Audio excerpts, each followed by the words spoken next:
All right, thank you. Please keep them in your prayers.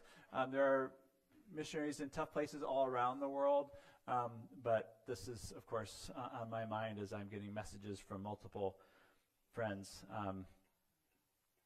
Okay, we're back to Matthew, and we're going to finish Matthew in the next few weeks. We got 5 or 6 more messages. It'll be about 60 when it's done. So a little over a year because of other series that we've done. We are wrapping up Matthew soon, and the story is speeding towards the crucifixion.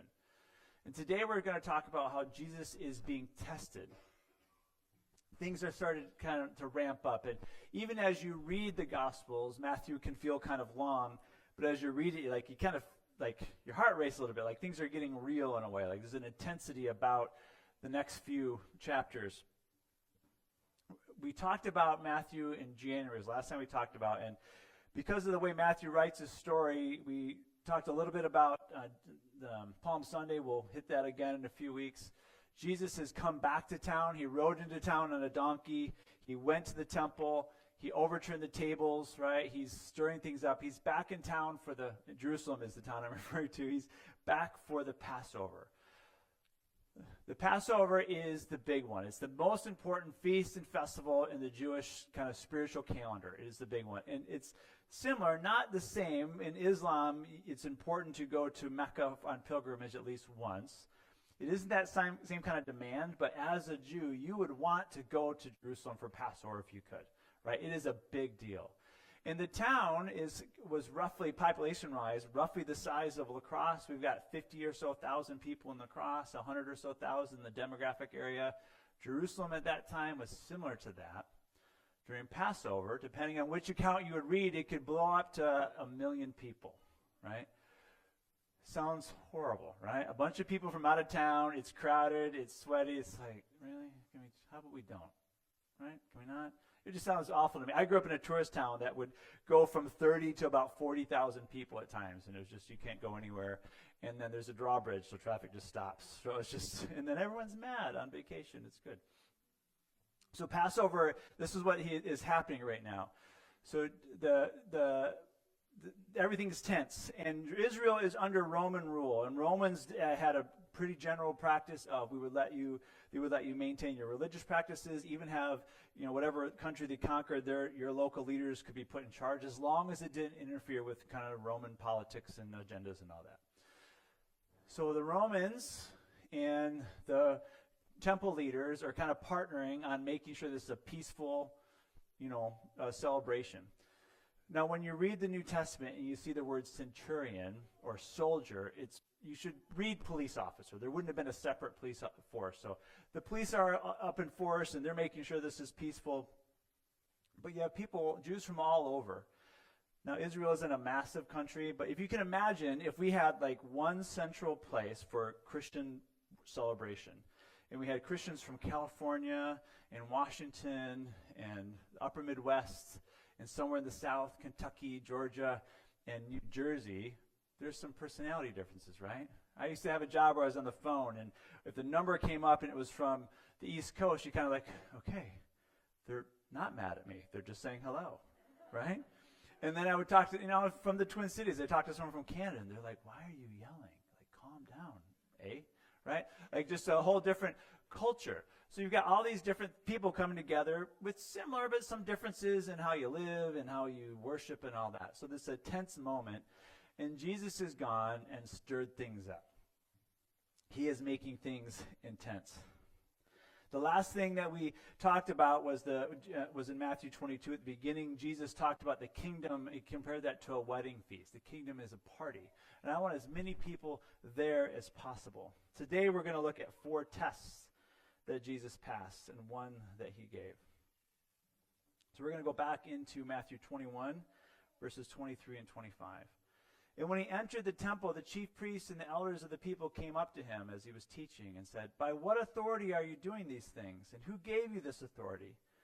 Jesus answered them, I will also ask you one question. And if you tell me the answer, then I also will tell you by what authority I do these things.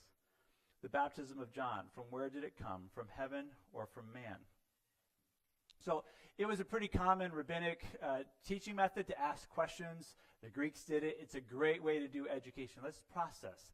I am not a good question asker. If you talk to Michelle, you haven't spoken with her. You've been interviewed by Michelle, right? Like she has no end to questions. Our kids are both like that. It's like Michelle, I don't know who would be more so. Isaac and Sophie both can ask a lot of questions. And then there's this massive gap. It's like, am I in this family or not? Like they just don't have an end of questions or a lack of willingness to ask them. That's another thing that's different, right? They just ask a lot of questions. And I've known people like that. I'm jealous of that. This is how Jesus taught quite a bit, was asking questions. And he says, I'll answer your question, but first ask this one. John, was he from heaven or from man? Well, the temple leaders and elders are unable to answer. They had resisted John's work. So to admit that John was acting for God would be to admit error. And they can't do that.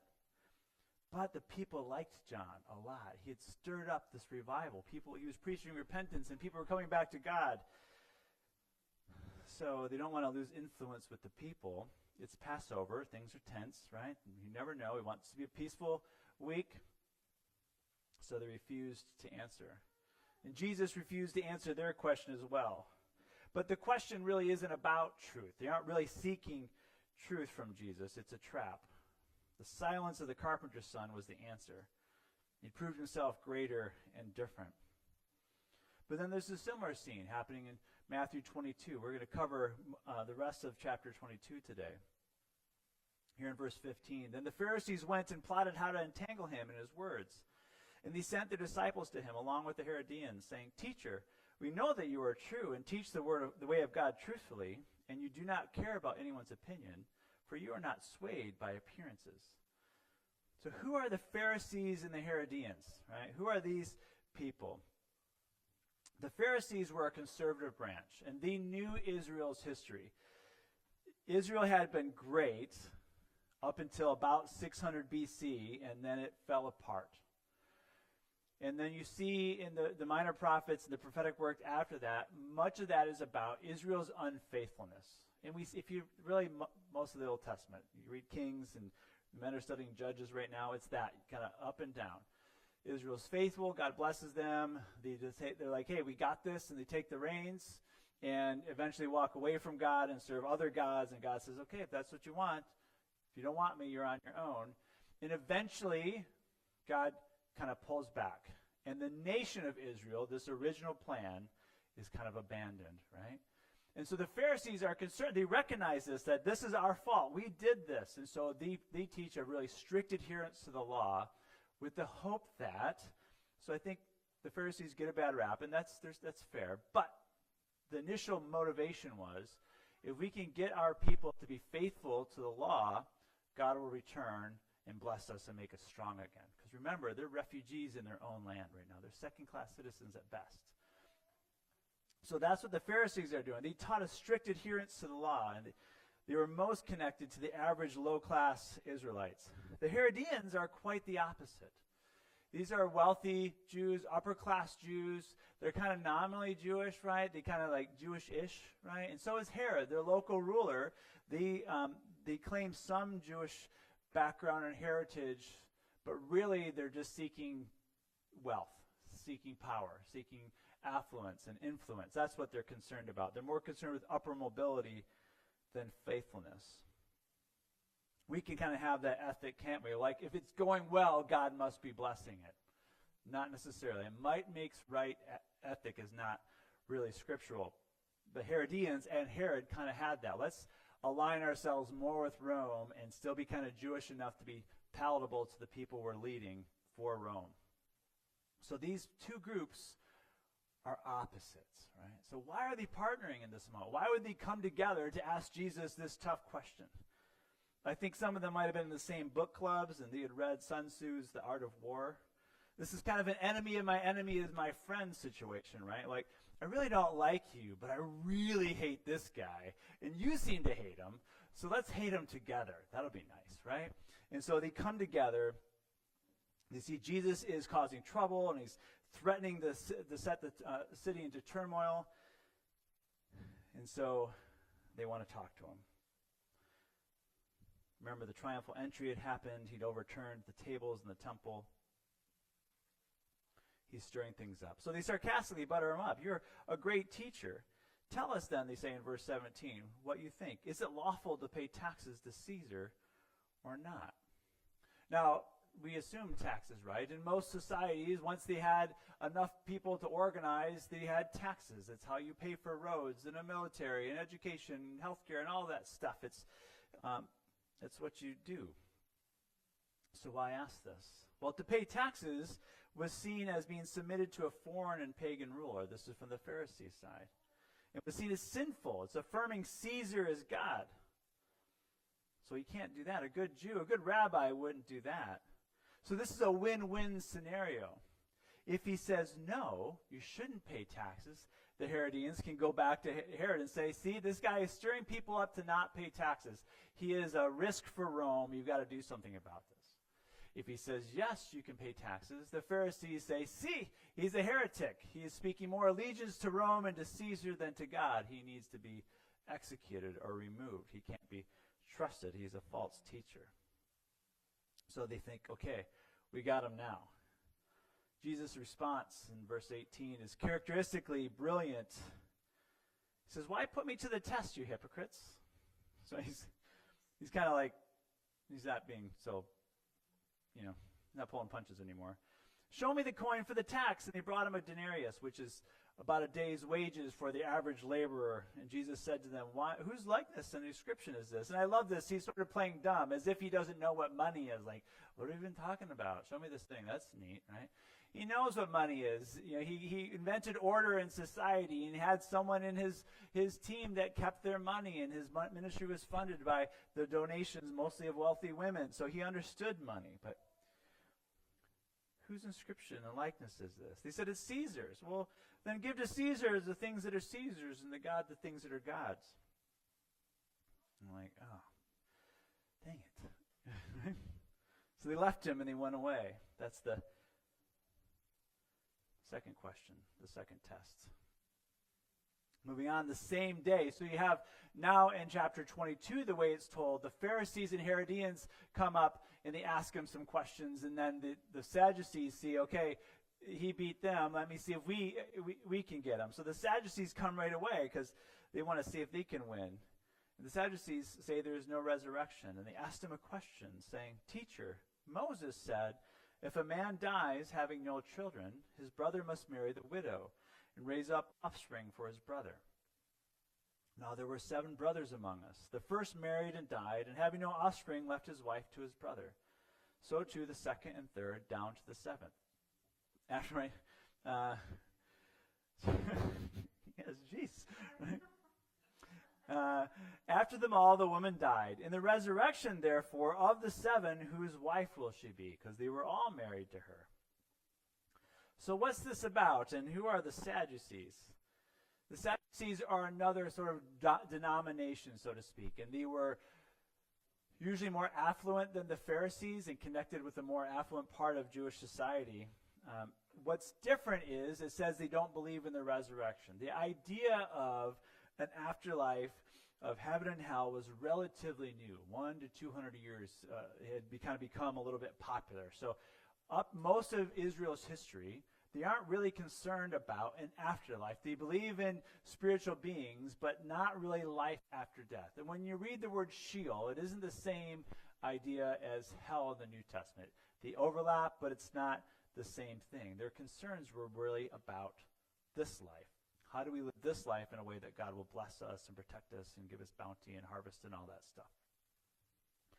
The Sadducees did not believe in a life after death. And so they argue with the Pharisees. And if you are familiar with the New Testament, at one point when Paul is being interrogated, he decides to give himself a break by stirring up an argument about the afterlife. And then the Sadducees and Pharisees, this is why you need diversity. You need more women there. Because the guys just go at each other's throats and they're totally missing the point. And so they take the bait, right?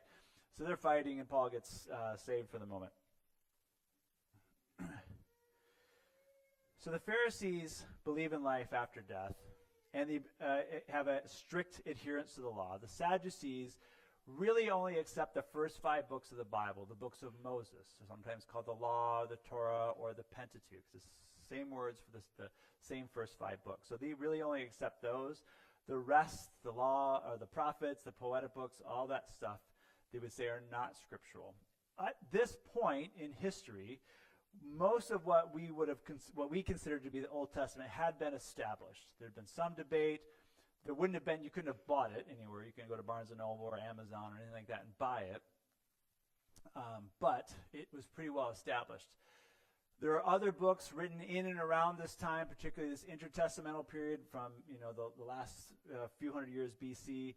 They're sometimes called apocryphal books or deuterocanonical books, and they're interesting, but they're not scripture.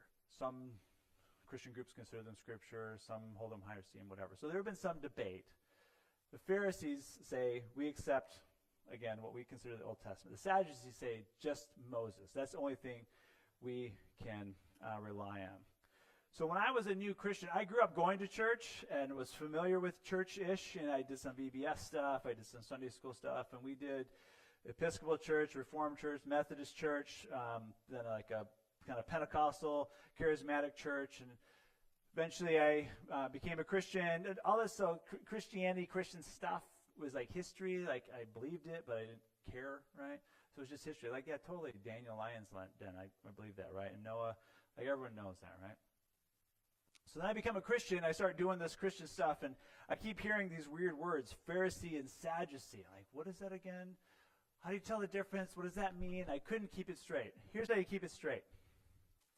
I don't want to be a Pharisee because they're not fair, you see, right? Because they're mean. And I don't want to be a Sadducee because they're sad, you see, because they don't believe in heaven.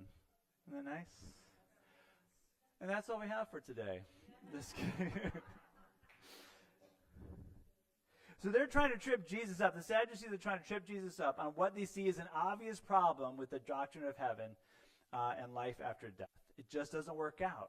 If you go to heaven, where's the order and justice? It can't be, so see how silly this is. We got you. But Jesus answers them in verse 29. You are wrong, because you know neither the Scriptures nor the power of God. For in the resurrection they neither marry nor are given in marriage, but are like angels in heaven.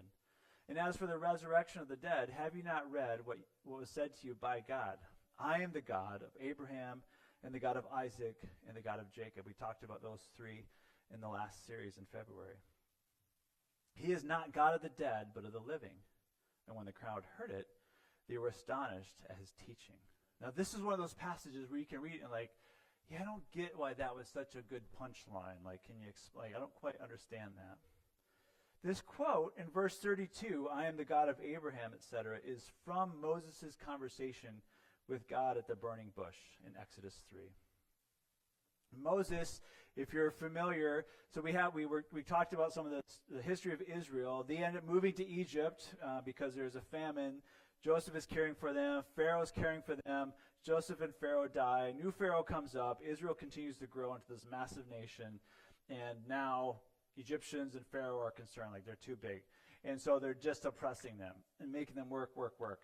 And finally they want to kill off all the newborn boys. But Moses is spared, and he grows up in Pharaoh's household. And he has all the best education and all the best food. And he's captain of all the sports teams and all that stuff. At some point, he begins to identify with his Hebrew heritage. And he sees an Egyptian harassing a Hebrew, an Israelite, and he kills him, which is, again, not like the first step in solving a problem, but that's what he did. And then the next day, he sees 2 Hebrews arguing. He's like, my brothers, don't argue. And what are you going to do? Are you going to kill us? And he realizes this is not going well for me, and he takes off. He eventually finds a family, and he marries into that family, becomes a shepherd. And now he's in the mountains, and he comes across this burning bush. But the bush isn't being consumed. So he recognizes this is different, right? Because we don't see that very often. And the bush starts, so he sees that, takes his sandals off, because in much of the world, you would not wear your shoes and track in the nastiness from outside into this special sacred space. And if you've been to other parts of the world, it makes sense. Like some people get grossed out by feet. So bare feet feels gross, but it's better than what is coming in from the streets, right? And so Moses takes off his sandals, and he recognizes something holy and sacred is happening. He begins talking with the bush. And what's interesting about this is we know almost nothing, really nothing about Moses' spiritual life before this moment. There's really no indication he had one. He's kind of Hebrew-ish, kind of Egyptian-ish, right? He's seeing that the Egyptians aren't treating the Israelites well, but he has no home in either place, and he leaves. And now he's talking to a bush. And yet he has the audacity to argue. It's fascinating. Like, he's like, no, I don't want to do that. Right? Like, nobody likes me, everybody hates me. Guess I'll go eat worms kind of situation. And so he's going back and forth. And God's argument back to, one of the things he says back is what Jesus quotes from Exodus. I am the God of Abraham and the God of Isaac and the God of Jacob. I am right now, currently, the God of Abraham. He is somewhere with me right now. I wasn't the God. It wasn't that I was his God. I am the God of Abraham, Isaac, and Jacob. So he says, you don't understand the scriptures, Sadducees. Even the scriptures, he uses the scriptures that they respect and admire and hold holy. You don't understand that, let alone all these other scriptures. You don't understand this. I am. And that is his big name that he gives to Moses. Who shall I say will send me? I am that I am. Everywhere you go, anywhere you are, whatever you're going through, I am there. I am. It's this incredibly simple and profound name. So he beats the Sadducees at their own game. Well, seeing this, the Pharisees are like, huzzah, we're going to take another chance. They did. They said huzzah. It's in it. Right? So moving on, verse 34. When the Pharisees heard that he had silenced the Sadducees, which they would have liked, they're like, I really hate this guy. I don't like these guys. If I can't beat this guy, I love it that he's beating them, right? Like, just boys. But when the Pharisees heard that he had silenced the Sadducees, they gathered together. And one of them, a lawyer was not a Pharisee, but was someone who was expert in Jewish law, expert in the Torah, right? So that's what a lawyer is in the Bible. They asked him a question to test him. Teacher, which is the greatest commandment in the law? And he said to him, you shall love the Lord your God with all your heart, and with all your soul, and with all your mind. This is the great and first commandment, and the second is like it. You shall love your neighbor as yourself. On these two commandments depend all the law and the prophets. They are not interested in learning from Jesus. They're trying to trip him up. They're hoping to catch him in diminishing some portion of the law. Because you diminish even a dot, you've diminished it all, right? That's the trap they're trying to set for him. So what's the most important thing? And he sums it up the way he summed it up multiple times. And in some ways the way we tried to in the last series. This is about our vertical relationship with God and our horizontal relationships with each other. That is what the law is about. You're to love God and to love your neighbor. Everything I have for you boils back to this, boils down to this. Loving God and loving our neighbor. So when we're making ethical and moral decisions, and we're confused, this is a good framework to have in mind. Is this a loving thing to do? Is this loving the way Jesus loved? Of course, Jesus loved by dying for his enemies. That is the pinnacle expression of this. Love God and love your neighbor. It's said again in a similar way in 1 John 4. Beloved, let us love one another, for love is from God. And whoever loves has been born of God and knows God. Anyone who does not love does not know God, but God is love. This answer seems to silence his inquisitors. So Jesus uses the opportunity to ask a question of his own. I'll get to that in just a moment. So 4 questions. Why is this important? Remember, Matthew's big agenda all the Gospels are written slightly differently. Matthew's agenda, what he's trying to do is help Jews who don't believe in Jesus understand that Jesus is the fulfillment of the promise of a Messiah. And much of what he does is compare Jesus to Moses. We've talked about this multiple times in this series. If you even go to the Sermon on the Mount, Jesus says often things like, you have heard it said, but I say. He quotes or alludes to Moses and then says something different. He also says, I didn't come to abolish the law, to fulfill it. So what does that mean? Because he says some things that feel different than what Moses said. I think what he's saying is, I'm trying to tell you what we meant all along. This is what we meant. I'm giving you the full revelation of what that is. Matthew is trying to understand that Jesus surpasses Moses. And that is a very big deal for a Jew, right? Because Moses is kind of where we got all this special revelation. And so it's a big deal to say that. Even the construction, the layout of the book of Matthew has a beginning and an end, right? Introduction to conclusion, and then 5 sections that we don't notice, but the Jewish leaders and scholars, as this book starts making its way into bookstores around Jerusalem and the rest of the kingdom, they would have gone, oh, I see what you did there.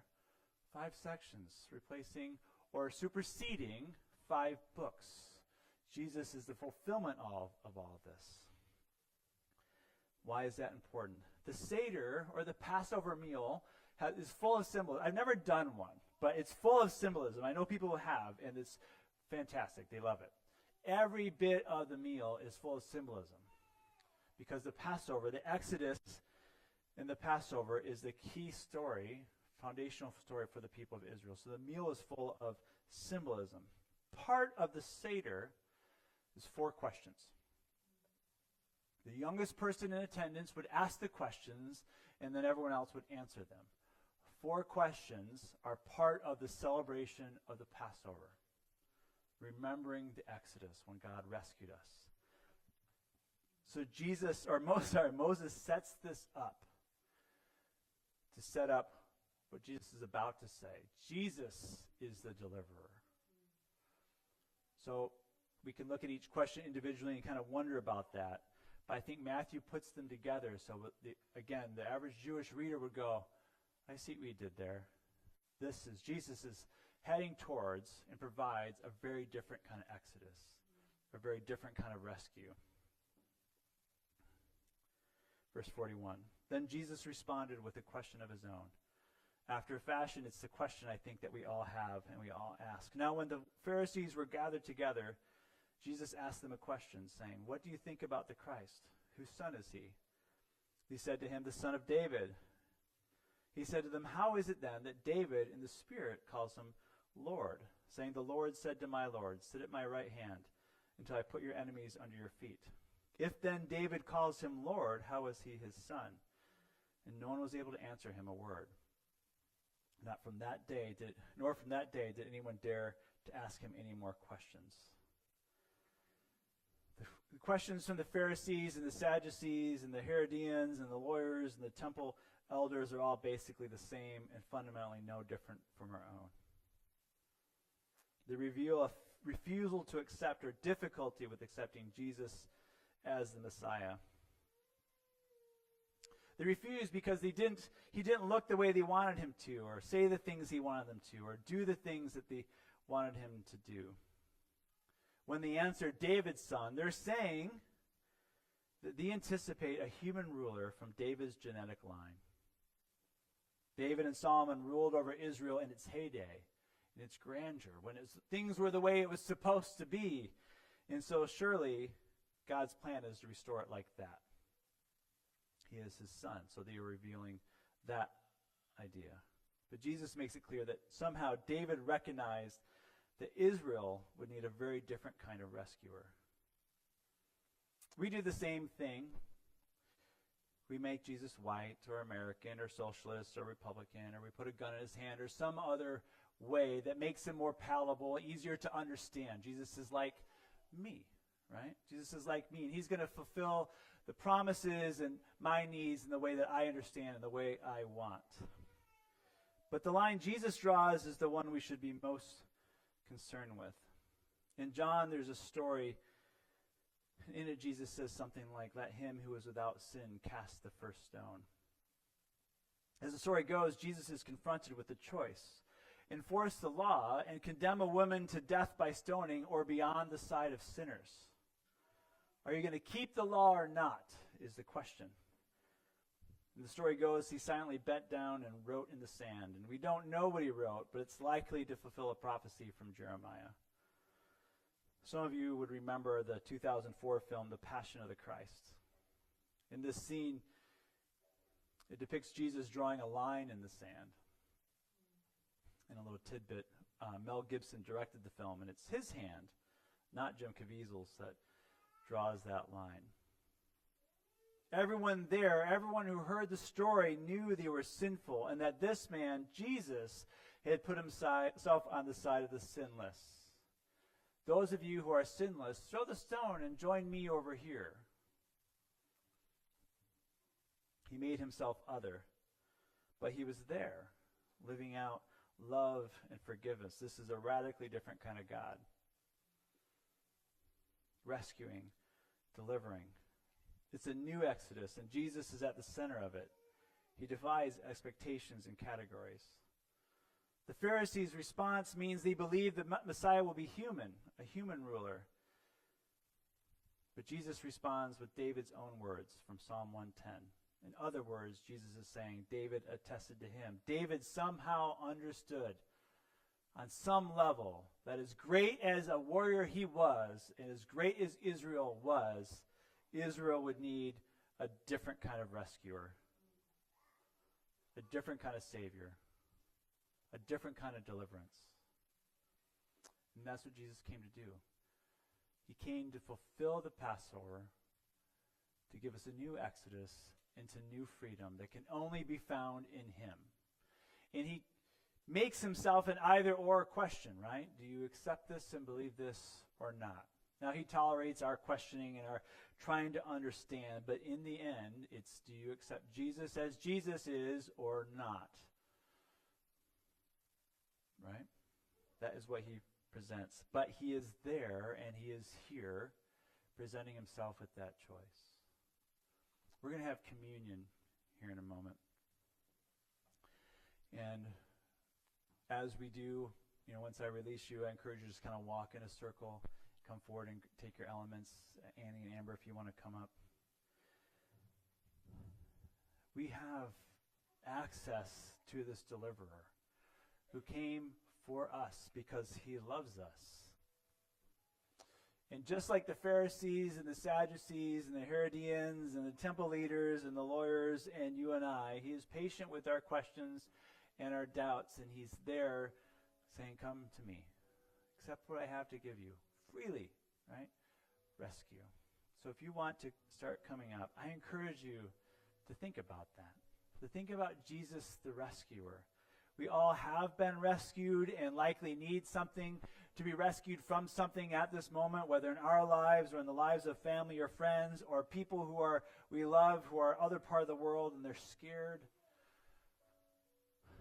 We need rescue. We need help. And Jesus comes and puts himself in that place. So go ahead and come forward. And as we do, let's meditate on Jesus, our rescuer.